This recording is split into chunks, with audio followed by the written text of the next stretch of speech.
இஸ்ரேலின் உளவாளிக்கு ஈரானில் நேர்ந்த கதி. அமெரிக்காவிற்கு எச்சரிக்கை மணியடிக்கும் ஈரான். ட்ரம்பிற்கு தலை சுற்றலை ஏற்படுத்திய நடவடிக்கை.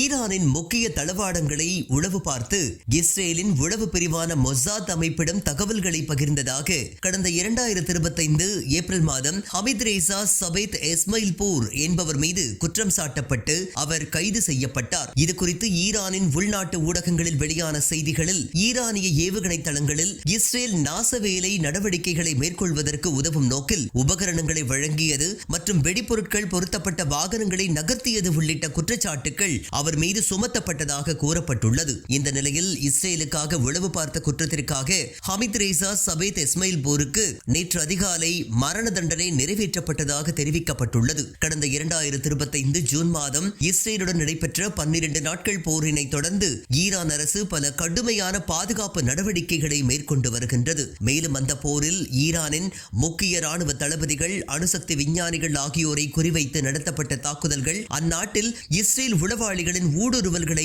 வெளிச்சத்திற்கு கொண்டு வந்ததாக கூறப்படுகின்றது. கடந்த ஜூன் மாதம் முதல் இஸ்ரேலுக்காக உளவு பார்த்த குற்றத்திற்காக இதுவரை 12 பேருக்கு ஈரானில் மரண தண்டனை நிறைவேற்றப்பட்டுள்ளது குறிப்பிடத்தக்கது. அமெரிக்கா இஸ்ரேலுக்கு உதவுவதும் பதிலுக்கு இஸ்ரேல் நன்றி கடன் காட்டுவதும் என ஒட்டி உறவாடும் நிலையில் இஸ்ரேல் உளவாளிகளுக்கு ஈரான் கொடுக்கும் தண்டனை கவனத்தை பெற்றுள்ளது.